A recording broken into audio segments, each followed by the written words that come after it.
Sampun Pak Lur. Semoga Allah paring barokah.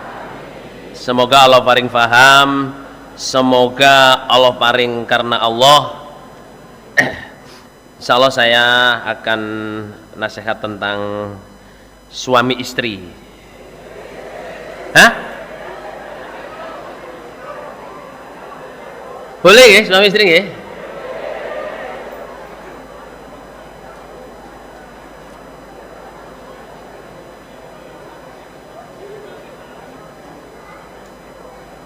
Kok diberketawain bagaimana ini?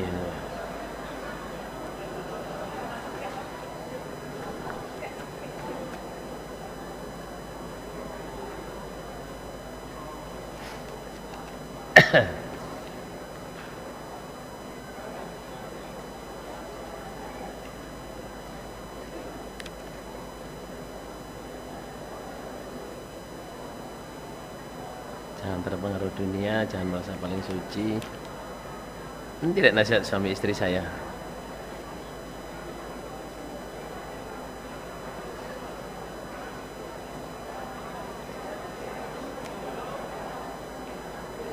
Kertasnya nggak ada. Hah? Kok bisa kertasnya nggak ada?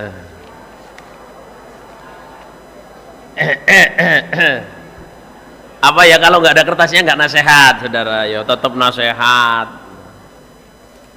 Saya ini bikin tulisan ini khusus di Gading, saudara jamaah. Waktu saya nulis nasihat tentang kemunafikan, saudara, saya berkali-kali berhenti. Saya berkali-kali berhenti karena istilahnya muhasabah lah. Pantas saya nasihatin apa enggak? Apakah saya sudah? Pertama itu apakah saya ini enggak munafik? Terus saya takut kalau nasihat itu membalik ke apa? Diri saya sendiri. Saya curhat ke adik saya waktu di Mekah itu. Saya curhat ke beberapa mubalik, iki nulis iki bener tak gak ini? Ya, suami istri juga gitu saja mas. Saya nulis nasihat suami istri itu juga banyak yang saya tanya pada diri saya sendiri. Apakah saya bersuami istri ini sudah cukup baik untuk bisa nasihat ke orang lain? Tapi ada kawan saya namanya Cak Dul, saudara jamaah. Cak Dul. Abdurrahim, tapi panggilan artisnya dia Cak Dul, saudara. Itu ini pejuang Australia, yang istilahnya yang pertama datang di Australia dan sampai hari ini masih berjuang. Dia nasihatin gini, Cak, saman kalau nasihat tenang aja, Cak. Tidak semua harus saman bisa lakuin, tapi saman harus nasihat. Loh kenapa Cak? Ya orang jadi dokter penyakit jiwa kan nggak harus gila dulu. Jadi ya. Lah kok gambarannya kayak ngono sih aku. Gambarannya kok kayak gitu toh ya aku ngono. Jadi kalau menjadi apa dokter rumah sakit jiwa kan nggak harus gila dulu ya. Astagfirullahaladzim. Tapi kan dalilnya bukan itu. Ya ayyuhalladzina amanu lima taquluna ma la taf'alun. Kabura maqtan indallahi an taqulu ma la taf'alun. Well, lepas dari itu semua sejamaah, saya ingin nasihat tentang suami istri. Semoga Allah paring barokah. Semoga Allah paring faham. Semoga Allah paring karena Allah. Nasihat ini sudah saya nasihatkan di mana-mana. Insya Allah di sini juga sudah pernah saya singgung. Tapi nasihat suami istri ini klasik, saudara. Kejadian yang berulang-ulang. Karena kebanyakan kita ketika menikah itu belum lulusan sekolah menjadi bapak dan belum lulusan sekolah menjadi ibu. Ngoten nggih?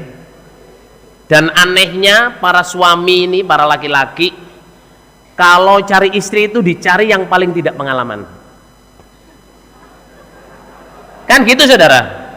Ada nggak laki-laki yang mau nikah itu dicari calon istri sudah pernah hamil 5 kali, sudah pengalaman jadi istri 10 tahun. Ada nggak yang nyari gitu saudara? Halo, ada nggak?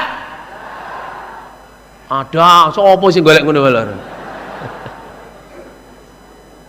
Ya laki-laki itu yang dicari ya yang perawan, yang belum pengalaman, ya toh, yang nggak bisa rebus air, ya toh.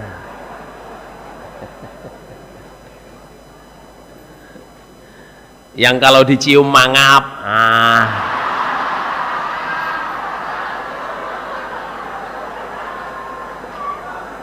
dicium kok mangap, saudara.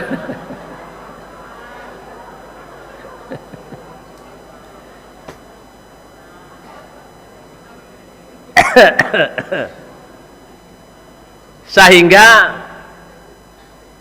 banyak sekali saudara jamaah setelah menikah itu suami istri menyesuaikan dirinya sangat sulit. Egonya tinggi, sudah punya istri merasa belum punya istri, sudah punya suami merasa belum punya suami. Dan yang aneh lagi ya, apa yang belum ini sudah saya katakan berkali-kali ya, banyak orang tua kita yang tidak mendidik anak-anaknya untuk menjadi calon suami yang baik dan calon istri yang baik, tidak menyiapkan anak-anaknya untuk menjadi calon suami yang baik dan calon istri yang baik.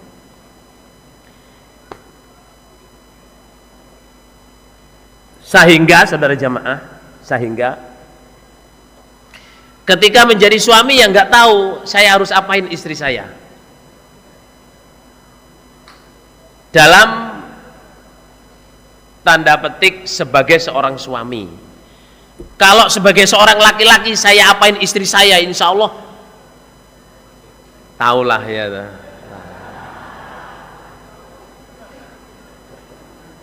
Kalau mau balik dulu itu ke pasar, kambing aja tahu apalagi manusia. Kasarnya zaman dulu, tapi sekarang nggak berani saya ngomong gitu saudara sama. Tadi terlanjur sedikit.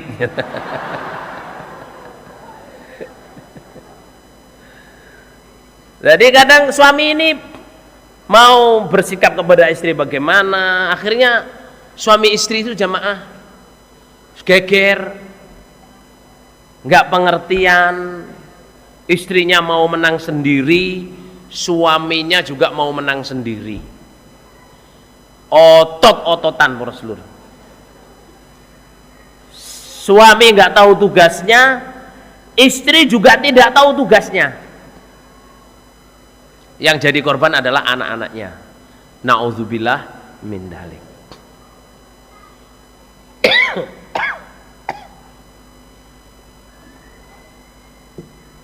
Para bapak-bapak ya, di surat Mujadalah itu ada seorang perempuan yang datang pertama dia menangis kepada Allah karena Allah nggak jawab langsung. Dia datang ke Nabi. Nih bapak-bapak dengarkan ya. Ini juga nasihat untuk diri saya sendiri saja maaf. Dia bilang begini, ya Rasulullah, saya dulu cantik, dulu ya. Saya dulu cantik, banyak lelaki yang mau dengan saya. Saya memilih suami saya ini, tapi dia sudah wadul ke Allah. Ini setelah wadul ke Allah baru datang ke Nabi. Setelah saya memilih suami saya ini, saya hamil, melahirkan, hamil, melahirkan, hamil, melahirkan, hamil, melahirkan, sampai saya menjadi tua dan rusak seperti ini. Capek. Sekarang suami saya mau meninggalkan saya.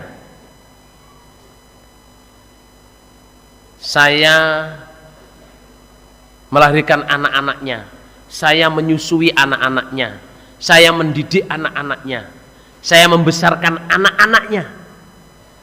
setelah saya menjadi jelek seperti ini, suami saya mau menggantungkan saya. Saya disumpah dihar, kamu tidak akan saya setubui dan kamu tidak akan saya urusi. Kamu seperti ibu saya. Saya itu hanya ingin suami saya itu menganggap saya sebagai istri, supaya di akhirat nanti jalan saya ke surga itu mudah. Karena perempuan ini memang yang dipikirkan surga. Saya ingin suami saya menyaksikan saya sebagai perempuan yang berbuat baik untuk dia. Mau dihamilin, mau melahirkan anaknya, mau menyusui anaknya, dan berkali-kali sampai saya tua seperti ini. Saya ingin perbuatan baik saya ini diapresiasi oleh suami saya. Diapresiasi itu dihargai. Sehingga nanti suatu saat mati, saya ini adalah istrinya yang solehat, yang berusaha betul sakpol kemampuan saya untuk melayani suami saya. Sampai Allah menurunkan ayat, qad sami'allahu qawlan lati tujadiluka fi zawjiha wa tashtaki ilallah wallahu yasma'u tahawurakuma.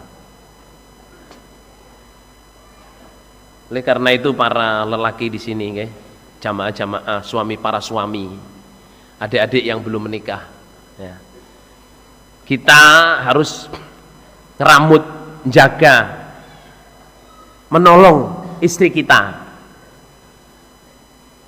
Sebab yang begitu itu bukan hanya istri kita, ibu kita juga begitu juga. Beliau yang melahirkan kita, yang membesarkan kita. Hamalathu ummuhu wahnan ala wahnin wa fisaluhu fi amain. Hamilnya berat. Hamilnya berat. Terus menyusuinya juga berat, mendidik juga berat. Ada lagi saudara jamaah, Asma binti Zaid al-Ansori. Asma binti Yazid apa Zaid al-Ansori.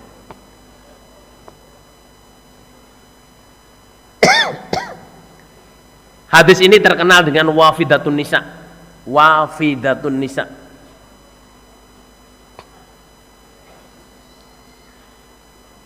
Dia datang kepada Rasulullah SAW, sahabat Nabi orang Ansor, wafidatun nisa, Asma binti Yazid al-Ansoriyah.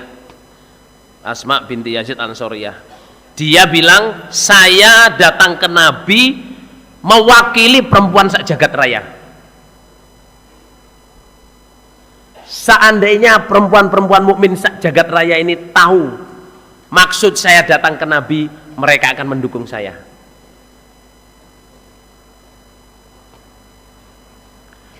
Terus dia datang ke Nabi, ya Rasulullah, fida'aka abi wa ummi ya Rasulullah. Memanggil Nabi dengan apa? Panggilan yang penghormat. Tebusanmu adalah ibu dan bapak saya, ya Rasulullah. Saya tahu engkau diutus oleh Allah untuk kaum lelaki dan perempuan, manusia sejagat raya ini.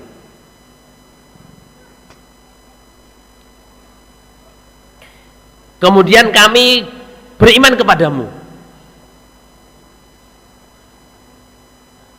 Kami sebagai orang iman, golongan perempuan ini terkungkung, terbatas, harus di rumah, tidak bisa mendatangi jenazah, tidak jumatan, tidak haji kecuali dengan suami, tidak bisa perang fisabilillah. Kami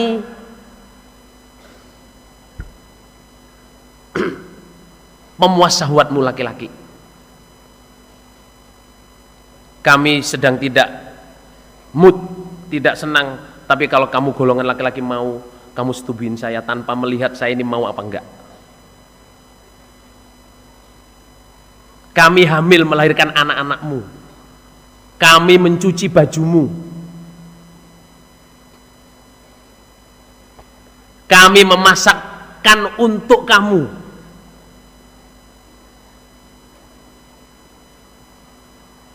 Kalau kamu pergi kami menjaga hartamu, kami menjaga anakmu, kami mendidik anakmu, kami mencuci bajumu, kami membersihkan rumahmu.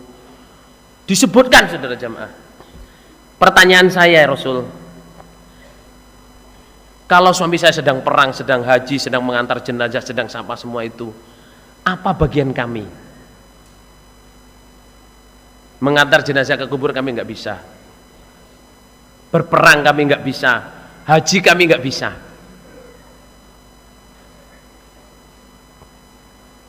Terus Rasulullah Shallallahu Alaihi Wasallam noleh kepada para laki-laki itu, wahai sahabat,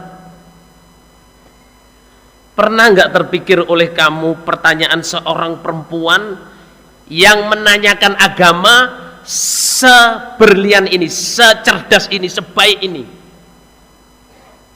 Sahabat jawab semua, Nabi, kami tidak pernah berpikir ada seorang perempuan yang secerdas itu dan menanyakan agama seindah itu, sebaik itu. Terus Nabi noleh kepada perempuan itu, hei perempuan, kalau niat kamu berbuat seperti itu untuk ketaatanmu kepada suami, maka segala apa yang dikerjakan oleh laki-laki muslim kamu duduk di rumah, kamu akan dapat pahala.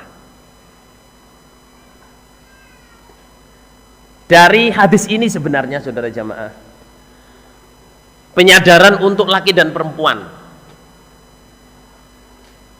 Seperti yang sering saya katakan, kenapa sih perempuan itu harus taat ke suami? Sering saya sampaikan ini saudara jamaah. Itu adalah kefadulan Allah untuk perempuan, keadilan Allah untuk perempuan, rahmat Allah untuk perempuan. Karena secara kodrati, secara alami, makhluk perempuan itu lebih dekat ke neraka daripada ke surga. Mens, emosian, gak menggunakan akalnya tapi menggunakan apa? Perasaannya, menggunakan emosinya. Amalannya banyak tapi mudah hilang, mudah terpengaruh, mudah ikut ngerasani, mudah ikut mencela, mudah iri, padahal iri itu menghapus amal. Perempuan itu kodrati saudara jamaah, kodrati. Mudah iri, mudah mencela, mudah gengsi. Apa mana hulur? Nggak mau disamain. Perempuan tuh kalau bisa, kalau punya duit saja mah, kudungnya nggak boleh sama dengan kudung temannya. Ngaten nggih? Bajunya nggak boleh sama dengan baju temannya. Jadi kalau ada pak ngaji saja mah lihat ada orang pakai kudung sama dengan dia, balik dia. Sama lagi, malu aku. Akhirnya kudungnya dibalik saudara, ya lah. Kudungnya dibalik.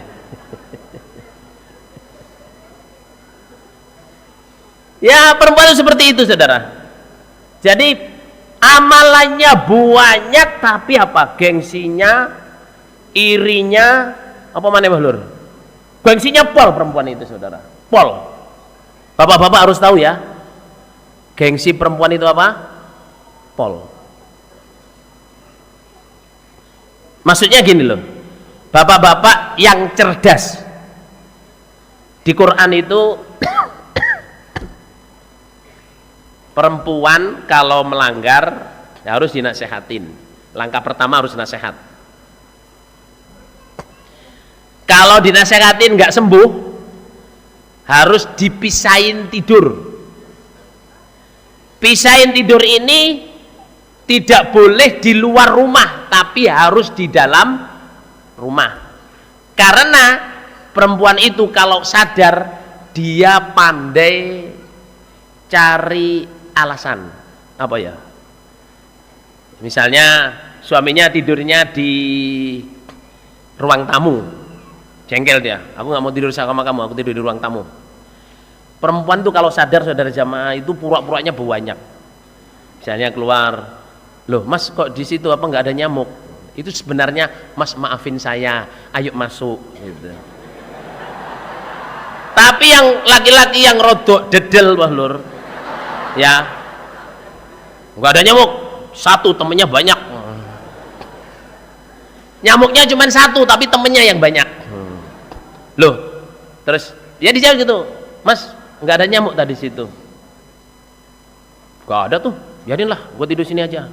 Padahal sebenarnya saudara jamaah, Mas saya minta maaf, ayo masuk. Sing cerdas aman pelur. Oh iya, wah kayak lamu aku tak mlebu ya, kan.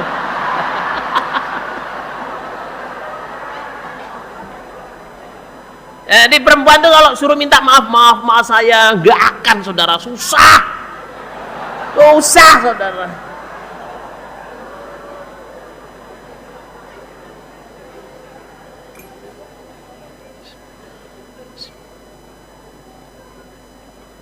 Kalau ada perempuan berani minta maaf itu berarti super istimewa, bukan istimewa tapi super istimewa. Kadang cari akalnya itu ya bisa, Mas anterin ke toilet dong, biasanya nggak takut loh. Berarti itu sebenarnya nyapa, Mas maafin saya, anterin saya ke toilet gitu. Oh iya ya, memang tadi di situ ada, gitu. Tambah takut saudara.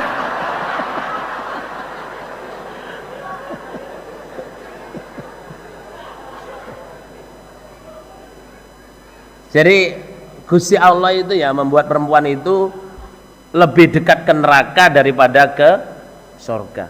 Makanya Nabi ketika bilang, ketika saya melihat neraka maka saya lihat kebanyakan penghuninya adalah perempuan. Oleh karena itu Nabi Muhammad SAW bersabda, idza shalatil mar'atu khamsaha wa shamat sahraha wa hafizat farjaha wa ata'at zawjaha qila laha dukhulil jannah. Ya, ibu-ibu dengarkan ya. Karena Allah mencipta ibu-ibu ini ya mens, ya hamil, ya nifas, emosian, gengsi, mudah iri, mudah ngerasani, mudah terpengaruh. Karena Allah itu maha adil, maha memberi keutamaan. Allah menolong ibu-ibu dengan menciptakan makhluk seorang suami. Apa mahadilnya Allah? Ketika seorang perempuan yang sudah punya suami, dia sholat 5 waktu, puasa Ramadan, menjaga farji, tidak pernah berzina, terus bisa taat ke suaminya, Allah mengatakan qila la dukhulil jannah, sana langsung masuk surga. Yang lain-lain oleh Allah nggak dihitung. Yang lain-lain tidak dihitung oleh Allah. Tapi perempuan yang belum pernah punya suami dan belum pernah punya suami, saudara, ingin masuk surga, berat. Gimana kalau saya janda? Well, selama hidupmu dulu dengan suamimu bagaimana? Tapi para sahabat, saudara jamaah, para sahabat jarang sekali yang menginginkan dirinya janda atau duda. Para sahabat jarang sekali yang menginginkan dirinya untuk menjadi janda atau duda. Selalu pokoknya sementing rabi, sementing duwe bojo. Yang jelas kalau mati pengen disaksiin baik. Suaminya pengen disaksiin baik oleh istrinya, istrinya pengen disaksiin baik oleh suaminya. Saudara ya, kenapa si perempuan suruh taat kepada suami? Itu maha adilnya Allah nolong perempuan. Makanya Rasulullah SAW bersabda, lau kuntu amiran ayasjudu ahadan li ahadin lamartu imra'atan an tasjuda li zawjiha. Seandainya saya boleh memerintah orang itu sujud kepada seseorang, saya perintah perempuan supaya sujud ke suaminya. Karena apa? Untuk dapat ridhonya. Karena idza matatil mar'atu wa zawjuha an ahradin qila dukhulil jannah. Ketika seorang perempuan meninggal dunia, suaminya ridho, udah langsung surga. Di hadis ini cuma satu malahan, ridhonya suami tok. Tapi yang masyhur adalah apa? Sholat 5 waktu, puasa Ramadan, jaga kemaluan dan taat suami. Lah, terus ibu-ibu, bapak-bapak, suami istri. Suami istri apalagi di jamaah. Kalau sama sudah menikah, ya, suami istri sudah nikah, itu saudara jamaah sampean harus berhati-hati. Apalagi sudah disolati istikharah. Apalagi sudah disolati apa? Istikharah. Sampean menikah, laki-laki saya nasihatin, menikahi seorang perempuan, menjengkelkan. banyak yang kita tidak suka. Qur'annya begitu. Wa ashiruhunna bil ma'ruf wa in karihtumuhunna fa asa an takrahu syai'an fa yaj'alu fi khairan katsiran. Laki-laki, kamu kalau sudah menikahi seorang perempuan, pergaulilah dengan baik. Ya dinasehati, ya dicintai, ya dilindungi, ya dinafkahi, ya ditiduri, ya toh? Lah, pergauli dengan baik. Kalau kamu melihat sesuatu yang kamu tidak suka, di situ Allah sudah memberitahu yang tidak kamu suka itu loh. Allah pasti akan menjadikan fa'asa antakrahu syai'an fa'asa fil Qur'an wa hakun. Sesuatu yang tidak kamu suka itu pasti Allah akan membuat apa? Kebaikan yang banyak untuk kamu. Fa'asa antakrahu syai'an faja'alallahu fihi khairan katsiran. Sorry.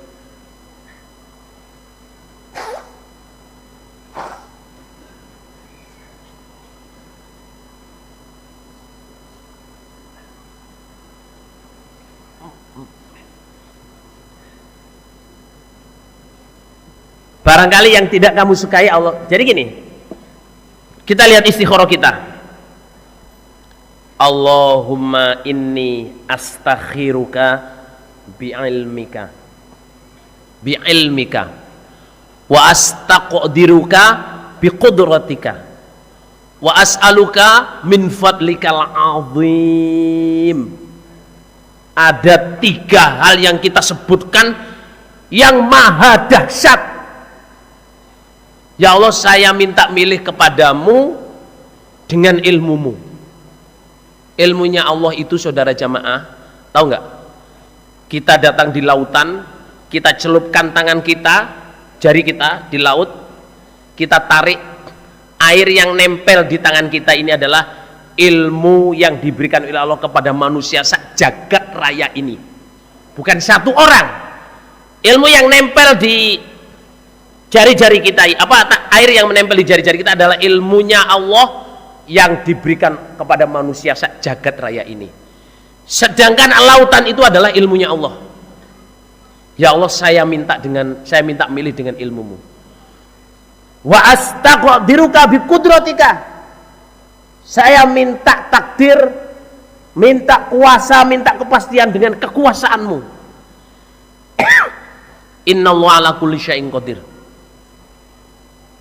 Saudara, orang bikin iPhone, bikin botol, bikin teh, bikin apa, sound system, bisa dinggading masjid, ya, gading masjid ya, Gama 1, masjid antik, bisa dengar suara kita, sak gambarnya di sini, tanpa ada kabel. Itu ilmu kecil sekali menurut Allah. Kecil sekali bagian yang ada di jari. Itu kepandaian, kekuasaan yang paling kecil dari kekuasaan Allah. Allah itu maha kuasa. Ya Allah, saya minta milih kepadamu dengan ilmumu, saya minta takdir kepadamu dengan kekuasaanmu. Wa as'aluka min fadlikal azim. Ya Allah, saya minta kepadamu dari keutamaanmu yang agung. Allahumma in kunta ta'lamu anna hadhil mar'ah khairul li fi dini wa ma'ashi wa aqibati amri faktur hali wa yassir hali tsumma barik li fiha. Ya Allah, jika engkau mengetahui bahwa ini perempuan baik untuk saya dalam agama saya, ingat 3 hal ini ya, dalam agama saya, dunia saya, dan akibat perkara saya. 3, kalau minta apa-apa harus ingat ini. Ya Allah, bila saya mobil yang baik untuk agama saya, dunia saya, dan akibat perkara saya. 3 hal ini jangan dilupakan. Fi dini wa ma'ashi wa akibati amri. Ya. Urusan agama, urusan dunia, dan urusan apa? Akibat perkara, maksudnya endingnya kehidupan kita. Ya Allah, kalau engkau tahu bahwa perempuan ini baik untuk saya, yaitu agama saya, dunia saya, dan akhir hayat saya, maka takdirkanlah dia untuk saya, mudahkan dia untuk saya, dan berkalilah dia untuk saya. Saudara, ada orang laki-laki istikharah sampai jadi. Berarti jadinya ini dengan ilmunya Allah, kekuasaannya Allah, keagungannya Allah.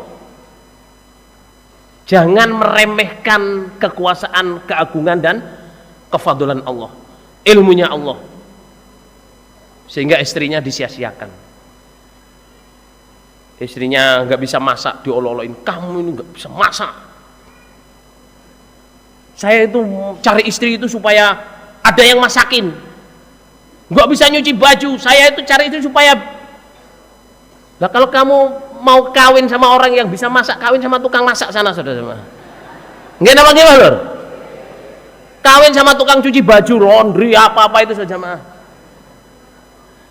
Istri dinikahi itu bukan hanya untuk masak dan cuci baju. Nggih napa nggih Pak Lur? Yang utama istri dinikahi adalah untuk diajak masuk surga selamat dari neraka. Makanya bapak-bapak, ibu-ibu yang punya anak perempuan, termasuk saya, kalau mau menikahkan anak perempuannya, saudara jamaah, make sure suaminya ini bisa dititipi, suaminya ini bisa kita titipi untuk memudahkan surganya anak kita. Ya, berdoa kepada Allah, ya Allah, anak perempuan saya ini berilah suami yang bisa memudahkan surganya. Ya Allah, berilah anak perempuan saya ini suami yang bisa memudahkan surganya. Bab kadang-kadang yang kita pikirkan punya suami yang sudah kerja, yang sudah punya rumah, atau sudah macam-macam lah. Utama saudara jamaah yang kita pikirkan kalau mau cari suami untuk anak kita adalah suami yang bisa kita titipi untuk memudahkan surganya. Full stop.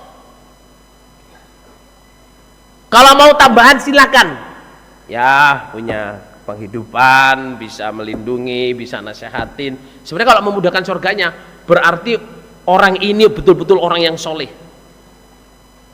Lihat saudara jamaah Abu Bakar. Abu Bakar punya anak Hafsah. Ya dinikahkan sama sahabat. Setelah sahabat mati perang Badar, siapa yang dicari? Dia datang kepada Umar, dia datang kepada Utsman. Oh, istirahat jam 9.45 sampai 10.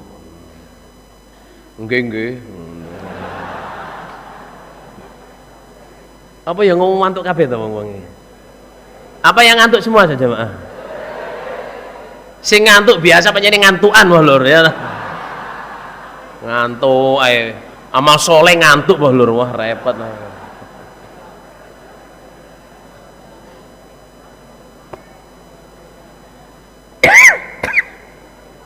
Sorry kok Abu Bakar. Umar bin Khattab. Umar bin Khattab saudara jamaah punya anak namanya Hafsah. Mantunya dia ya sahabat. Orang yang fakih, mati perang Badar. Hafsah cantik, muda saudara jamaah, janda. Ditawarin kepada Utsman. Utsman bilang, "Saya tak mikir dulu ah." Yang dilihat apa? Utsman ini hafid Quran. Utsman bin Affan kaya raya, tapi dia bukan kaya, yang dilihat adalah dia ini hafid Quran, gak pernah tidak sholat malam. Utsman, ini ada Hafsah anak saya ini, cantik sekali, mau kamu nikahin. Gak mau jadi istri yang keberapa. Tahu Umar udah punya istri saja, Maaf. Kamu nikahin dia. Saya titip anak saya supaya mudah surganya. Dibilang Utsman, nanti dulu saya tak mikir. Datang ke Abu Bakar. Abu Bakar lebih tua saudara. Abu Bakar ini sahabat yang dekat dengan Nabi. Ilmunya banyak. Kalau baca Quran baru alhamdulillah udah menangis. Dekat dengan Allah. Saya titip anak saya mudahkan jalannya ke surga. Menjadi istrimu yang keberapa? Itu Umar kepada Abu Bakar. Tapi Abu Bakar nggak jawab, nggak apa, diem aja. Pokoknya nggak dijawab, kayak orang nggak didengerin. Umar tuh mau wangkel saudara. Ya toh. Terus beberapa hari lagi Tahu-tahu Hafsah dilamar Nabi. Terus dia datang ke Utsman. Utsman, tahu nggak kamu? Saya tawarin Hafsah, kamu jawab saya mikir. Itu saya mangkel aslinya. Anak saya ini cantik, saya ini orang baik. Saya tawarin anak saya, kamu mikir gitu. Mestinya nggak usah mikir gitu. Terus datang Abu Bakar, diem aja gini. Abu Bakar datengin, kamu juga gitu. Saya tawarin anak saya, diem aja nggak jawab. Lah saya tahu kalau apa? Nabi nyebut-nyebut Hafsah gitu. Lah kok kamu nggak bilang ke saya? Saya nggak boleh bilang rahasianya Nabi gitu. Kalau Nabi nggak bilang tuh saya langsung iya, nggak diem, nggak langsung. Beneran. Akhirnya apa saja jamaah? Dinikah oleh Nabi. Berarti apa saja jamaah? Orang yang dicari adalah orang yang soleh. Sama juga gitu jamaah. Orang kalau punya anak perempuan, idza atakum man tardawna khuluqahu ta'dibah fazawiju illa taf'alu takun fitnatun fil ardi wa fasadun arid. Kalau datang melamar kepada kamu lelaki yang akhlak dan agamanya kamu sukai, maka segera nikahkan anakmu. Soalnya apa? Kalau kamu buat itu, nanti fitnah akan banyak dan kerusakan yang merata. Anak gak boleh nikah. Jangan nikah dulu nak, jangan dulu, masih usia berapa? 19 mau nikah, 20 nikah, kuliah belum lulus, baru lulus, wes tunda, belum kerja. Bapak ini capek nyekolahin kamu kuliah sampai sarjana, mau kerja sana. Akhirnya anaknya kerja. Yang ngelamar mulai sedikit-sedikit saudara jamaah. Oh ini sarjana sudah kerja. Yang ngelamar kan harus yang sarjana yang kerja. Dilamar mubalek, mau balik. Masya Allah, akhirnya di jamaah ini saudara jamaah banyak perempuan yang apa saudara jamaah, ibu bapaknya itu sedih, diwayuh gak oleh, gimana Pak Lur? Nunggu orang lamar, dia sudah usia, sudah punya kerja, sudah master, ya toh. Lah laki-lakinya makin sedikit pilihannya. Mungkin apa gimana? Soalnya laki-laki kalau udah kerja usianya 28 tahun, katakan dia insinyur atau dokter atau pegawai atau pengusaha, usia 28 tahun, duitnya banyak, belum nikah. Itu pertanyaannya banyak saudara. Normal enggak? Mungkin apa gimana? Usia 28 belum nikah, punya duit banyak, normal enggak? Saumpama dia normal, saudara jamaah, yang dicari ya bukan perempuan yang usia 28 tahun yang sudah kerja, enggak. Dia cari paling insya Allah yang usia 17, 18 gitu. Yang kayak masih mentimun muda, saudara jamaah, kriuk-kriuk saudara.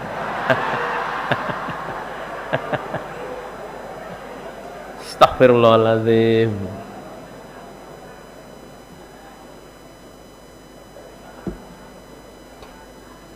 Istirahat, semoga Allah paring barokah. Semoga semua jamaah yang ingin menikah Allah paring jodoh yang barokah, laki atau perempuan. Semoga duda dan janda yang ingin menikah Allah paring segera jodoh yang barokah. Semoga jamaah yang ingin punya mantu segera punya mantu yang barokah, paring besan yang barokah, anak cucu yang soleh-solehat, hidup mulia mati masuk surga. Orang-orang jamaah yang sudah menikah semoga Allah paring sakinah mawaddah, punya keturunan yang soleh dan solehat, bisa hidup mulia mati masuk surga. Alhamdulillah, jazakumullah khairan. Istirahat. Assalamualaikum warahmatullahi wabarakatuh.